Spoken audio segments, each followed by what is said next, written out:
Bom, eu quero fazer só uma reflexão com vocês, e ela está em Marcos, capítulo 10, verso 17. Eu quero refletir com vocês aqui. Vamos dar uma olhada nessa primeira tradução. Isso. E pondo-se a caminho, correu para ele um homem, o qual se ajoelhou diante dele e lhe perguntou: Bom mestre, que farei para herdar a vida eterna? E Jesus lhe disse: Por que me chamas bom? Ninguém há bom senão um, que é Deus.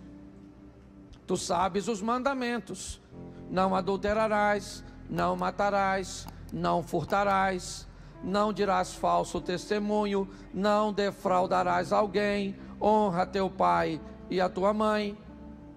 Ele, porém, respondendo, lhe disse: Mestre, tudo isso guardei desde a minha mocidade. E Jesus, olhando para ele, o amou e lhe disse: Falta-te uma coisa. Vai, vende tudo quanto tens, dá-o aos pobres, e terás um tesouro no céu. E vem e segue-me. Mas ele, contrariado com essa palavra, retirou-se triste, porque possuía muitas propriedades. Então Jesus, olhando ao redor, disse aos seus discípulos: Quão dificilmente entrarão no reino de Deus os que têm riquezas. E os discípulos se admiravam dessas suas palavras. Mas Jesus, tornando a falar, disse: Filhos, quão difícil é para os que confiam nas riquezas entrar no reino de Deus. É mais fácil um camelo passar por o fundo de uma agulha do que entrar um rico no reino de Deus. Feche seus olhos. Senhor nosso Deus e Pai, em nome de Jesus, eis aqui a tua palavra, continua falando conosco. Usa-me como um canal de bênção nesta hora, em nome de Jesus. Você pode dizer amém? Amém. Bom, essa história é uma história narrada em 3 evangelhos. Mateus, Marcos e Lucas narram a mesma história. Me parece que Mateus diz apenas que é um indivíduo. Lucas diz que esse indivíduo é jovem. Mas Marcos quer trazer uma responsabilidade. Então Marcos diz: um homem.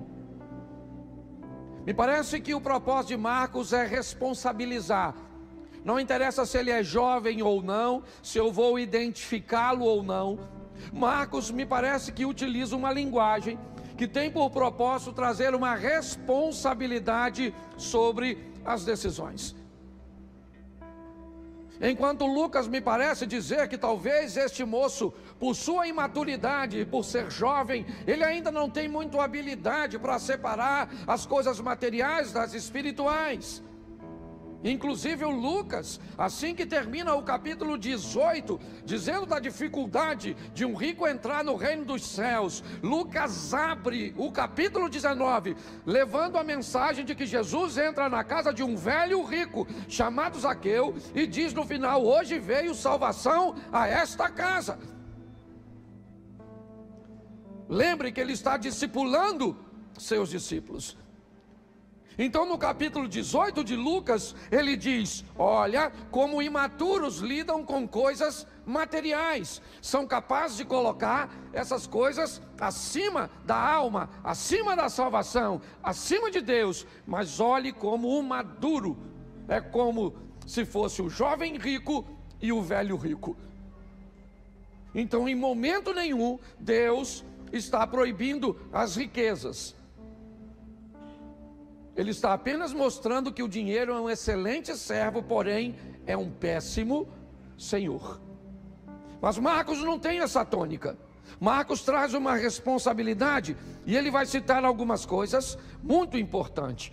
Pondo-se de caminho, correu um homem, seja quem ele fosse. Ele é um homem, e isso o torna responsável por suas decisões. A primeira coisa que eu quero chamar a atenção hoje da igreja é que quanto mais rápido você se tornar responsável por suas decisões, quanto mais rápido você entender que todo ser humano emocionalmente saudável está procurando ser feliz. Aliás, o único ser vivo que busca felicidade é o ser humano. Todos os outros seres vivos se dão por satisfeitos ao terminar o dia e continuarem vivos, terem conseguido sobreviver a um ambiente predatório. O único ser vivo que terminar o dia vivo para ele não é suficiente é o ser humano, porque o ser humano é aquele que busca a felicidade. A felicidade é um salário, na verdade. Era aquilo que você recebe por suas decisões assertivas de médio e longo prazo. Felizes são aqueles que aprenderam a tomar decisões de médio a longo prazo, em áreas que ele sabe que são extremamente importantes de sua vida. Por quê? Porque ele sabe que vão receber o resultado de suas escolhas um pouco mais à frente. Então Marcos começa dizendo um homem, trazendo responsabilidade, uma mulher, ok? Alguém adulto, apto para lidar com as consequências daquilo que fez, daquilo que faz, de suas escolhas. É um homem para não botar a culpa em Satanás, é um homem para não botar a culpa no governo, é um homem para não botar a culpa nos outros. São pessoas altamente habilitadas a lidarem com suas escolhas. É assim que Marcos começa. Ele continua dizendo que este homem tem duas coisas. E correu para ele tem pressa. Ele está correndo para Jesus. O que ele quer? Eu já sei que ele é rico. Eu já sei que ele é alguém que não tem necessidades financeiras. Ele é alguém que está extremamente organizado com suas coisas, que tem muitas posses. Mas o que ele está, ou que pressa é essa que ele tem? O que ele está querendo? Que para ele precisa empregar uma velocidade para alcançar Jesus. Quando ele se aproxima correndo com suas emergências, me parece que a Bíblia está dizendo: não interessa o que você tem de material, se lhe faltar alguma coisa para sua alma, a emergência é a mesma. Ele tem pressa, não porque precisa de coisas materiais, mas tem alguma coisa que ele necessita. E o que o faz correr atrás de Jesus e se ajoelhar. Ele se prostra diante de Jesus com muita pressa. Por quê? Porque ele tem uma insegurança. Ué, pastor, mas ele não tem dinheiro? Como é que alguém que tem dinheiro se sente inseguro? Como é que alguém está tão estabilizado materialmente, ele se sente inseguro? Porque todo ser vivo se sente inseguro, porque ele é vivo, mas está sempre bem pertinho da morte. Ninguém sabe o dia nem a hora. E é assim que funciona. Lembra quando Jesus utiliza essa figura de linguagem? Ainda hoje te pedirão a alma, e o que tu tens reservado? Ele tem pressa, sim. Ele tem uma necessidade, ela não é material. Ele se ajoelha e ele vai conversar com Jesus. E ele diz assim para Jesus, ainda no verso 17: bom mestre, que farei para herdar a vida eterna? Preste atenção. Que farei para herdar? O que eu tenho que fazer? Presta atenção que o verbo está no futuro. Ele não diz: o que eu fiz me dá direito à vida eterna. O que eu faço me dá direito à vida eterna. Ele diz: o que eu preciso fazer para herdar a vida eterna? Bom, ao que tudo indica, este mundo ele já ganhou. Só que a Bíblia diz que adianta o homem ganhar o mundo inteiro e perder a sua. Então ele não tem problema com vida terrena. A vida dele é organizada. A vida dele está certinha. Ele é alguém próspero segundo a sua medida. É importante nós olharmos isso. Ah, pastor, então ele está em pecado, por isso que ele está... Não, por favor. Não condicione sua riqueza ao pecado. Você vê que quando Jesus narra para ele os mandamentos, não há nenhum questionamento de Jesus, há uma afirmação.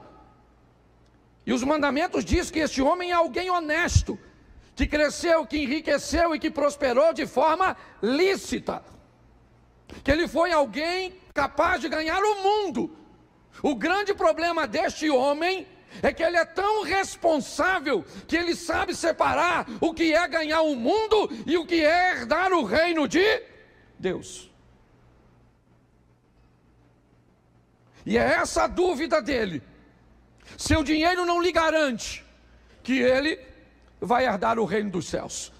Esse é um assunto que para ele ainda está pendente. Suas contas estão pagas, suas coisas estão todas organizadas.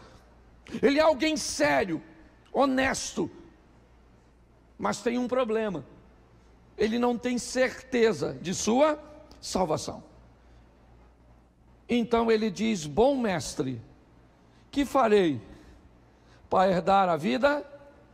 E aí Jesus pergunta: por que me chamas bom, cara? Por que é que você está me chamando de bom? Por que o elogio? Por que esse adjetivo sobre mim? Deixa eu te explicar uma coisa, homem. Bom só há um, que é Deus. Escute o que esse camarada está ouvindo de Jesus. Me parece que quando ele chama Jesus de bom, na verdade ele está falando mais de si mesmo do que de Jesus. Ele está querendo dizer: com o estilo de vida que eu levo, honrando pai e mãe, não defraudando ninguém, não adulterando, não matando, não roubando. Você vê que Jesus cita 6 mandamentos para ele, fica somente 4 de fora. E todos os 4, inevitavelmente, pelo menos 3 deles têm relações com questões materiais. Dividir o dinheiro com o próximo, amar o próximo como a ti mesmo, honrar a Deus, o que nós acabamos de fazer com dízimos e ofertas. Eu não vou falar disso, não vou me deter, mas eu preciso mostrar a vocês o que está acontecendo aqui. Jesus, quando diz para ele: eu não sou bom, bom só há um. Quando Jesus diz bom só há um, que é Deus, o que é que Jesus está dizendo para o garoto? Ou para o homem, ou para o rapaz, ou para o príncipe, seja qual for a tradução: você não é o que você pensa ser. Baixa a bola, querido, vai devagar. Jesus disse: bom só há um, que é isso. O que eu preciso fazer para herdar a vida eterna? O que eu tenho que fazer, Jesus? Me diga. O que eu tenho que fazer para ganhar dinheiro, para administrar bem minha vida, para viver uma vida organizada? Eu já sei. Eu não estou com problema nessa área. Meu problema é porque eu preciso saber o que eu tenho que fazer para herdar a vida eterna. Jesus então diz para ele algo aparentemente simples. E o texto diz assim: você conhece os mandamentos. Note que ele não pergunta. Ele poderia perguntar: você conhece os mandamentos? E o rapaz diria: lógico que eu conheço. Jesus não pergunta, Jesus afirma. Na afirmação de Jesus, ele está dizendo para o rapaz: eu sei quem você é, eu conheço você. Eu conheço você como eu conheço Natanael. Eu conheço você como eu conheço Zaqueu. Eu conheço você como eu conheço a mulher samaritana. Eu sei o seu nome, sei onde você mora, sei tudo o que você viveu até o presente momento, porque eu, na figura de Deus, te teci no ventre da sua mãe. Então você pode enganar qualquer um, a mim não. Então Jesus disse: você conhece os mandamentos, e eu vou te explicar aqui agora qual você conhece. Deixa eu ler para vocês. Não adulterarás, não matarás, não furtarás. Note que está falando da integridade do indivíduo. É isso que Jesus está falando. Esse cara é um cara íntegro. Ele não enriqueceu de forma ilícita, roubando nem lesando ninguém. Vou mudar agora? Olha a moral do cara, certo? Não dirás falso testemunho, tudo isso, certo? Não defraudarás alguém, e honra o teu pai e a tua. Olha o que ele disse logo em seguida para Jesus: mestre, tudo isso eu tenho guardado desde a minha... Opa, aí está o problema. É exatamente aí que está o problema. Quando ele diz, eu tenho feito tudo isso desde a minha mocidade, ele está dizendo para Jesus: eu fui ensinado a fazer isso, eu fui ensinado a acreditar nisso, eu fui ensinado a viver dessa forma, de onde eu vim. Faz muito tempo que eu acredito que o modelo do relacionamento para com Deus é esse. Faz muito tempo que eu acredito, certo, que as coisas funcionam dessa forma. Não é de hoje. Eu estou na igreja há muito tempo. Eu já passei por igrejas tradicionais, igrejas pentecostais. Eu já passei por igrejas neopentecostais, por comunidades. O que esse camarada está dizendo, eu tenho uma história, e nessa história, é isso que ele diz, desde a minha mocidade, já faz tempo, certo? Que eu acredito desta maneira, que eu vivo desta maneira. Nós temos quebrado muitos paradigmas aqui na área do ensino, mostrando às pessoas que o evangelho é um evangelho de libertação e não de escravidão, que a proposta de Cristo é nos fazer feliz, é nos devolver para casa depois de um culto melhores do que entramos. É fazer sempre que consigamos a olhar para nós mesmos, porque enquanto você conseguir ver a vida do próximo, eu vou falar uma coisa para você, que eu tenho lutado, sabe por quê? Porque eu vivo no meio de gente que olha para a vida dos outros, e aí eu também fico olhando para a vida dos outros. O profeta Isaías disse isso: eu sou um homem de lábios impuros, sabe por quê? Porque eu estou andando com gente de impuros lábios. Aí eu encontrei com Deus, e quando eu encontrei com Deus, eu vi a falha de quem? A minha. Porque na presença de Deus, você não vê o problema do vizinho, você não vê o problema do cônjuge, você não vê o defeito do filho, do pastor, do membro da igreja. Enquanto nós enxergarmos o defeito do outro, a queda do outro, nós podemos estar na presença de qualquer um, menos na de Deus. Porque na presença de Deus você não tem tempo de olhar a vida do outro, você só consegue olhar para você mesmo. Essa é a grande verdade. Jesus está dando uma grande lição. Por quê? Porque ele está conseguindo agora olhar para si mesmo. E qual é o problema? É que ele aprendeu desde pequeno, e agora ele encontra com Jesus trazendo algo que vai de encontro ao que ele aprendeu desde pequeno. Então ele está com muita dificuldade. Para esse camarada aceitar o que Jesus está dizendo, ele vai ter que quebrar um paradigma, ele vai ter que romper com valores, com princípios que ele recebeu, com matrizes que, por mais bem intencionadas que elas foram, elas ensinaram as pessoas de forma errada. Esse dia a gente estava brincando aqui com a questão do jejum.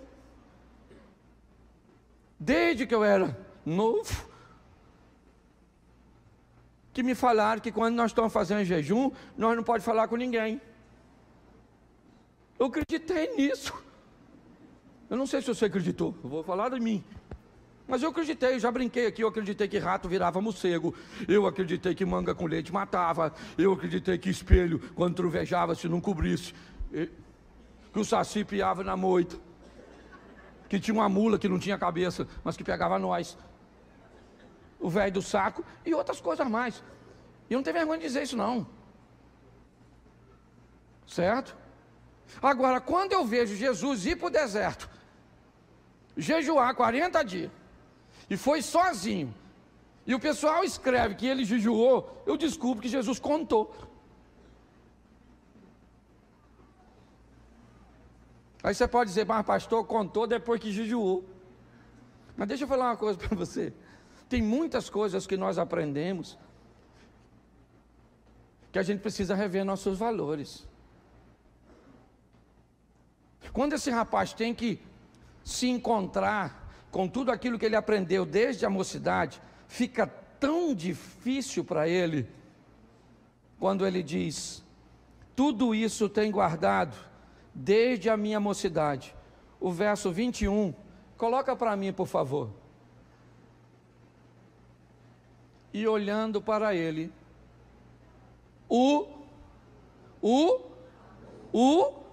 preste atenção. Assim que ele diz que faz tudo aquilo desde sua mocidade, o texto diz, Jesus olha e o ama, porque está entendendo por que para ele é tão difícil romper. Por que para ele é tão difícil se encaixar? Por isso eu não acredito a via de regra de mudanças instantâneas. Para mim as mudanças mais seguras são aquelas gradativas, cujo qual todos os dias nós vamos avançando um pouquinho para nos tornarmos melhor. Por isso que todas as vezes que eu vejo um santarrão citando e trazendo à tona o erro de outras pessoas, o que me parece é que ele está criando um ambiente, certo? Onde ele está tentando encobrir suas próprias mazelas, seus próprios defeitos. Jesus olha para ele e o ama, por quê? Porque vê que há um confronto, porque esse cara é um cara bom, sim, talvez não na conotação cujo qual ele achava que pela maneira que ele administrava a sua vida, isso já seria suficiente para ele entrar no reino dos céus, mas quando você vê, ele é bom com grana, ele é bom com coisas materiais, ele é honesto.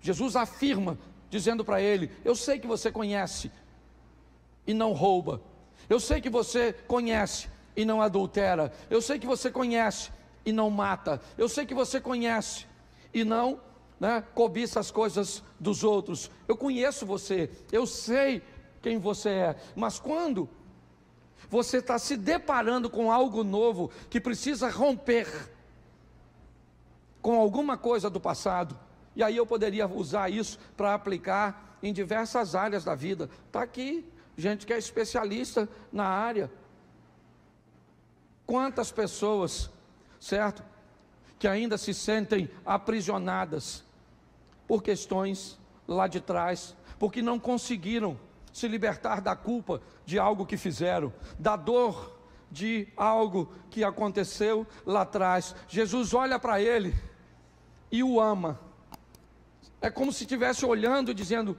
eu estou entendendo, mas só que você precisa vencer isso, você vai precisar vencer, você vai precisar romper com isso. Eu estou entendendo, eu sei que é difícil para você, muitas vezes, enfrentar uma estrutura que você foi ensinado desde pequenininho, no ambiente do espiritismo, do catolicismo, e de tanta, e eu não estou dizendo que nós estamos certos, não é isso, eu só estou usando a Bíblia como base, é só isso, e respeitando todas as religiões. Eu sei que você, para se tornar um bom marido, você vai ter que ter um encontro, sabe, com o comportamento do seu pai, e aquilo que você viu ele fazer. E hoje, quando os pastores utilizam a Bíblia para pregar na igreja, o que acontece nesse momento é que entra em conflito aquilo que você viu, aquilo que você aprendeu, aquilo que você viveu, com um novo ensinamento.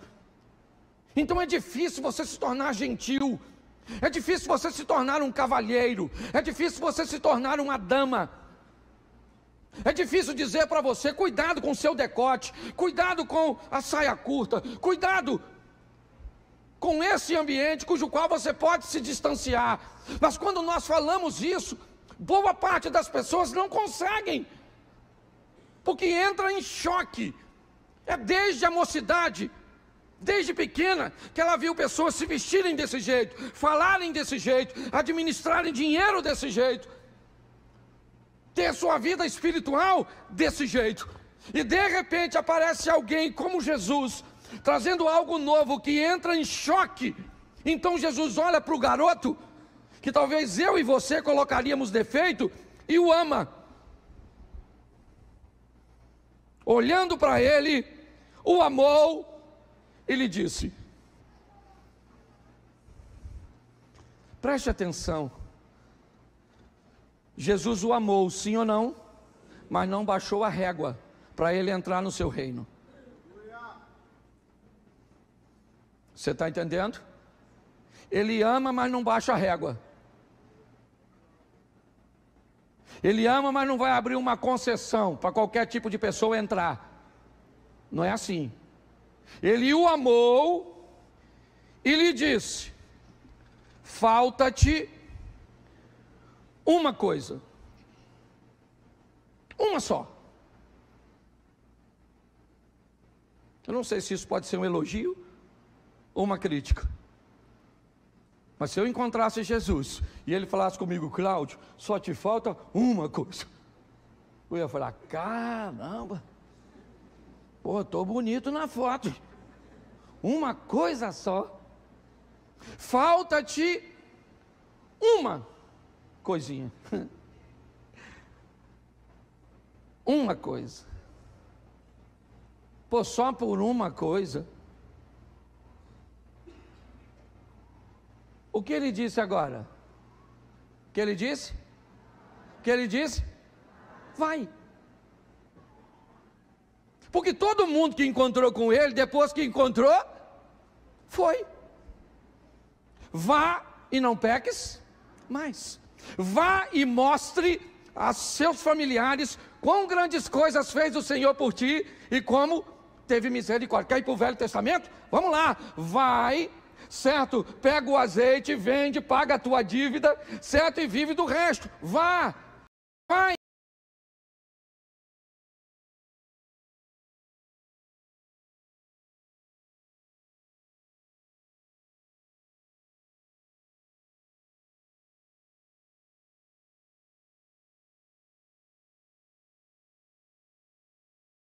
O encontro com Jesus é um encontro para nos enviar e não para nos reter. Por isso ele diz para o rapaz: falta-te uma coisa, vai, mas antes de você ir eu vou falar o que te falta. Falta o quê? Vende tudo que tu dá aos, terás um tesouro no...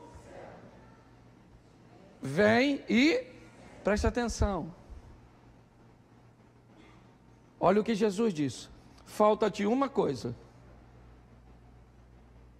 Pega tudo que você tem, vende. Sim ou não? Faz o que com o que você tem? Dá pus e fica pobre. Vá, pega tudo que tu tem, fica pobre, dá o dinheiro aos... Ô, gente, deixa eu falar uma coisa para vocês. Há um tempo atrás eu estava vendo uma pesquisa e ela dizia o seguinte: o sucesso só gosta de viver num ambiente confortável. Sucesso não gosta de ambiente estável. Sucesso não gosta de pessoas desequilibradas. Algumas pessoas podem dar sorte, e a sorte pode trazer para ela o sucesso, mas se elas não estiverem preparadas para terem um sucesso, é só uma questão de tempo até o sucesso irem e levar consigo a sorte que teve no passado.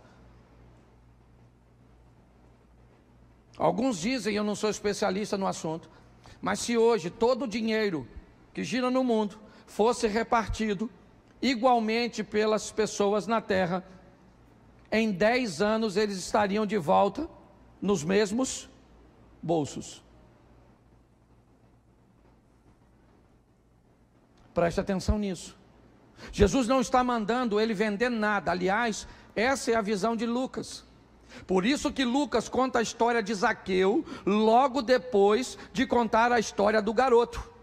Porque os discípulos, assim que está terminando, dizem para Jesus: nossa, mas é impossível ser salvo então.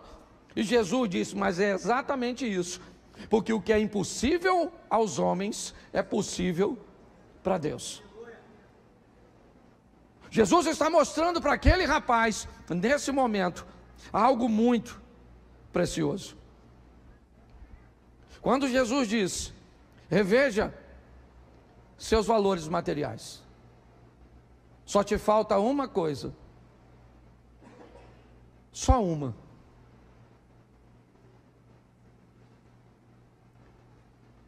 Os seus recursos materiais, a sua visão material está sobrepondo, está acima, e nós precisamos eliminar tudo isso. O texto diz, bota o 22, mas ele contrariado, claro que é contrariado com essa palavra, a palavra de Jorge Linhares, na última quarta-feira,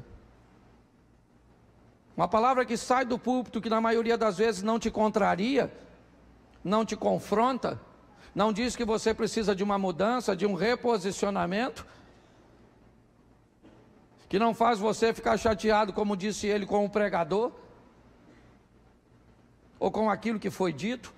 Jesus disse para ele: pega tudo que tu tens, preste atenção, garoto, você quer vir atrás de mim, rapaz? Então vamos lá, pega tudo que você tem, é isso aí, pega tudo que você tem, vende, dá para os pobres, aí você vai ter um tesouro no céu, e depois você vem em mim, porque eu não estou querendo seu dinheiro, eu estou querendo você. Se o que você acha que eu estou querendo é seu dinheiro, se o que você acha que você vai entrar na igreja porque você é rico, tem um carro importado, tem uma empresa, porque você tem um nome, aqui nós vamos te tratar melhor, você não sabe nada sobre reino. Daquela porta para dentro, todos nós somos iguais.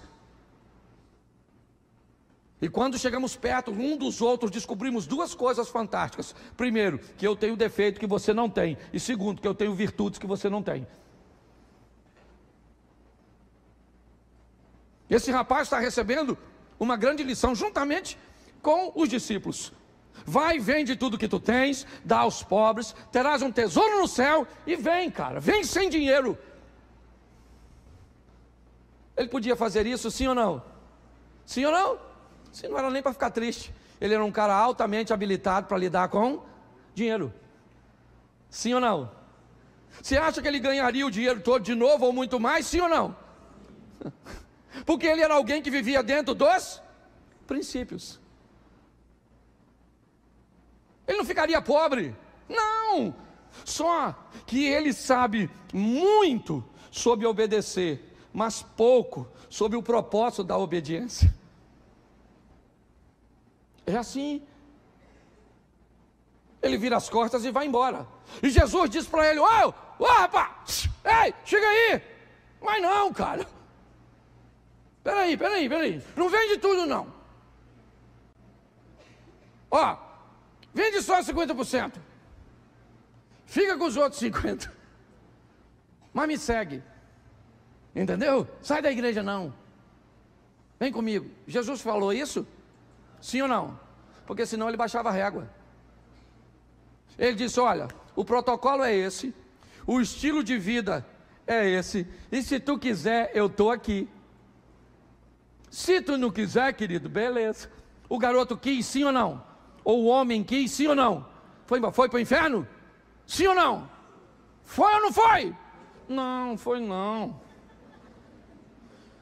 Ele não foi porque não morreu. Quem garante que esse garoto não foi e pensou? Aí logo em seguida descobriu que Jesus foi na casa do Zaqueu. Falou: olha lá, rapaz, o rico entrando e eu lascado de fora. E nossa, para mim ele mandou dar tudo. O Zaqueu foi só 50% que deu. Jesus nem mandou, ele deu porque quis. Preste atenção nisso.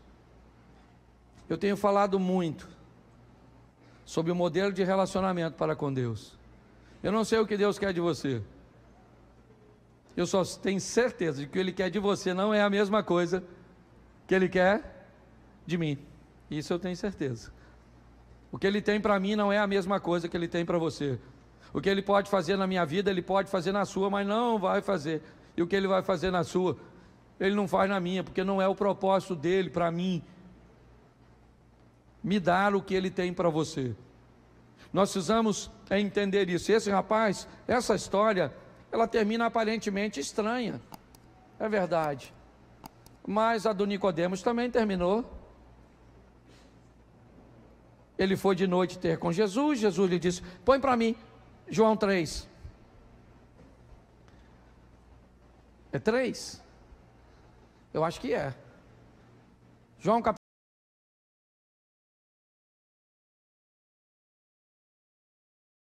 príncipe dos judeus. Este foi ter de noite com Jesus e disse-lhe, Rabi, bem sabemos que és mestre vindo de Deus, porque ninguém pode fazer esses sinais que tu fazes se Deus não for com ele, certo? E Jesus respondendo disse, na verdade te digo, que aquele que não nascer de novo não poderá ver o reino de Deus. Põe aí. Ele disse-lhe Nicodemos, como pode ser um homem sendo, nascer de novo sendo velho, porventura poderia estornar o ventre de sua mãe para nascer? O que Jesus disse? Certo? Aquele que não nascer da água e do Espírito não pode entrar no reino de... Isso, vamos lá. O que é nascido da carne é, o que é nascido do Espírito é, vamos embora. Não te maravilhes de que tenha te dito necessário vos é nascer de novo. Vamos lá, o vento sopra onde quer, e ouve a sua voz, e não sabe de onde vem, nem para onde vai, assim é todo aquele que é nascido do... Vamos embora. Nicodemos respondeu e disse, como pode ser isso? Jesus respondeu e disse, tu és mestre de Israel e não sabe isso? Se na verdade te digo, certo? O que nós dizemos e sabemos e testificamos, o que vimos e não aceita o nosso testemunho. Se vos falei das coisas terrestres, não cresce como mais, se eu falar das coisas celestiais.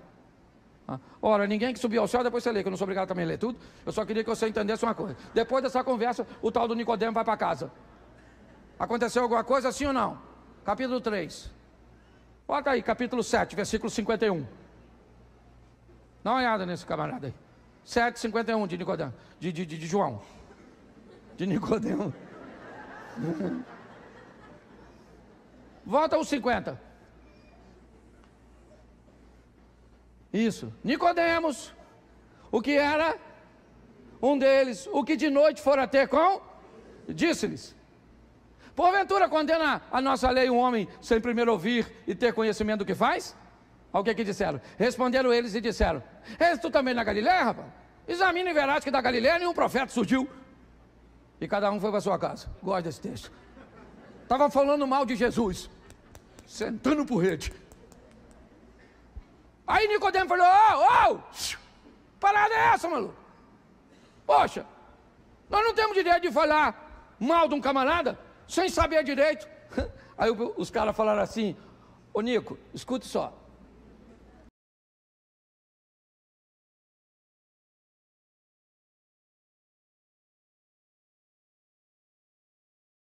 O que o Nicodemo fez? Foi para casa, falou nada. Sim ou não? Capítulo 19, versículo 38, 39, 40. Dá uma olhada no Nico agora. Depois disso, José de Arimateia, que era discípulo de Jesus, mas eu gosto dessa expressão, discípulo oculto. Conhece alguns? Assim, ó. Aquela turma que é discípulo, mano. Disse, não, você é crente? Como é que você descobriu, meu Deus? Não fala para ninguém, não. Um discípulo oculto. Mas ele era oculto por quê? Por medo do... Isso, o Zé de Arimateia. Discípulo oculto. Discípulo. Isso.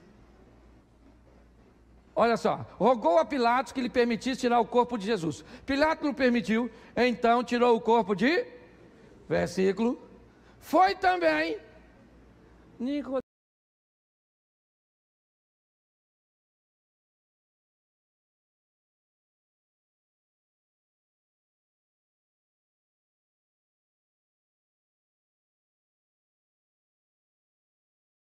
no meio de um povo de puros. Sou um discípulo em oculto porque ando com discípulo em oculto.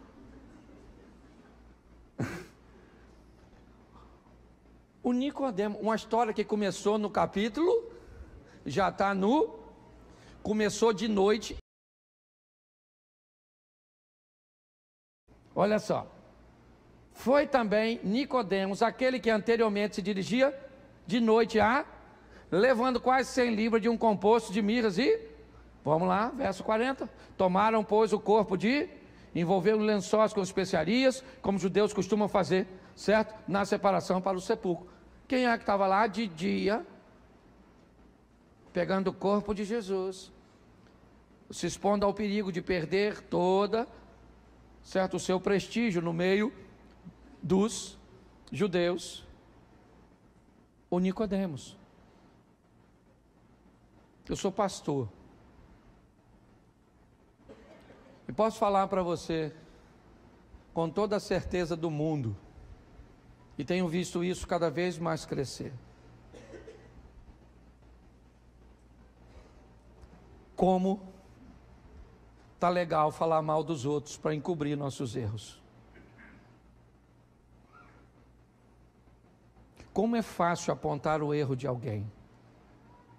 Como é fácil olhar para aquele que está fazendo e dizer: nossa, ele é desqualificado. Como pastor, eu aprendi uma coisa: quer conhecer a pessoa? Tire ela da cadeira e bota aqui em cima. Você tem quantos anos de ministério, irmão? 42. Então você sabe o que eu estou falando. Você bota alguém para dar uma palavra de oferta, no dia seguinte, ou às vezes no mesmo dia, eu estou recebendo um WhatsApp: sabia que te divorciou? Sabia que está devendo?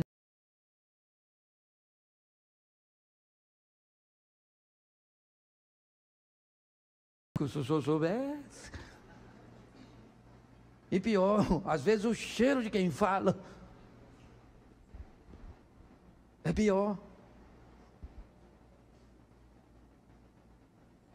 Eu gosto, sabe, dessa colocação, de que todas as vezes que a palavra chega, ela faz o que aconteceu com este rapaz. Ela nos leva, né, a ter um encontro com aquilo que faz com que estabeleçamos o comportamento com o propósito de nos transformar, de nos mudar.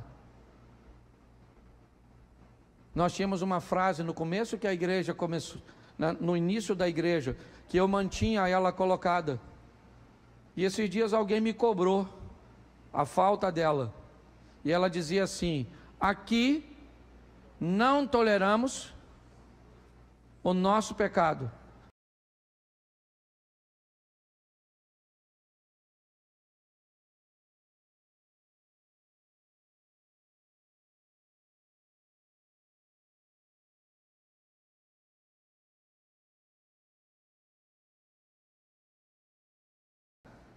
Escondendo, e eu também tenho pecado.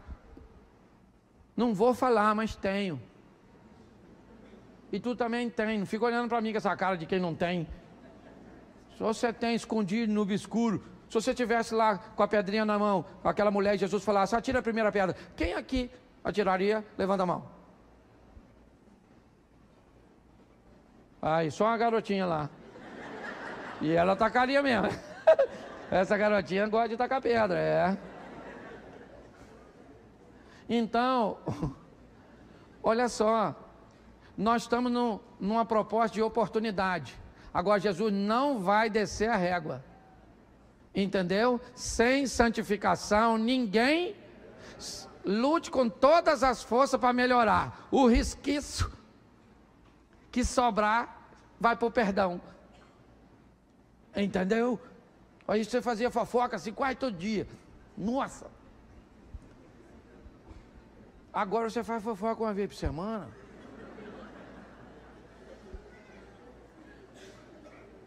É ou não é? O que é isso? Evolução. Você brigava com a sua esposa, xingava a mãe dela. Hoje você briga, xinga uma prima de 2º grau. Diminuiu a intensidade. Você está rindo, mas é sério. Nós estamos aqui para melhorar. E se uma hora você achar que não dá para caminhar com a gente, que você é santo demais, procura uma igreja que tem mais santo que nós. Porque nós vamos continuar aqui, meu filho, lutando para ser crente, pedindo a Deus todos os dias misericórdia. Senhor, nos ajuda para a gente melhorar, servir de exemplo para alguém. Vamos embora. E o dia que você vê alguém da igreja, por favor, fazendo algo de errado, me permita usar você como elemento de prova, porque senão eu não posso fazer nada. As pessoas falam, pastor, vou falar uma coisa para o senhor aqui, ó, mas o senhor não fala o que eu falei, mas fulano está fazendo isso e isso, mas o senhor tem que corrigir. Mas então vão lá para a cariação, vão levar o criminoso. Não quero me comprometer, e aí eu me lasco. Tem gente na rua aí que eu tive que afastar porque fez besteira, mas não pude falar a besteira que fez. A família dele toda passa e vira as costas para mim. Sabia disso? Vira as costas para mim. E eu não posso falar, dona, chega aqui, chama seus filhos tudo que eu vou falar quem é seu marido. Pronto, desgracei um casamento. Então lasca em mim. Mas eu estou feliz. Apanhando igual isso, boi ladrão, mas estou feliz.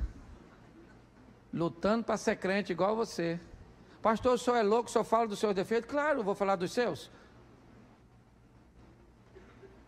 Então vamos sair, sabe para quê? Para viver uma vida de crente. Dobrar o joelho e falar, Senhor, como eu vejo o defeito dos outros. Pai, para os meus eu estou ceguinho. Mas da minha mulher eu sei tudo. Meu pai do meu filho, o bicho é preguiçoso, é porco, é isso, a minha filha é burra, é isso, aquilo, minha sogra, mas aquilo é o cão, e eu? Eu não sei, eu sou uma pessoa assim, honrada, decente. Será que é só eu que... Então vamos lutar para ser crente, olhar para as pessoas igual Jesus olhou, com amor. Você pode ficar de pé? Nós já vamos embora. Olha para quem está do seu lado e diz assim, eu sei quem você é.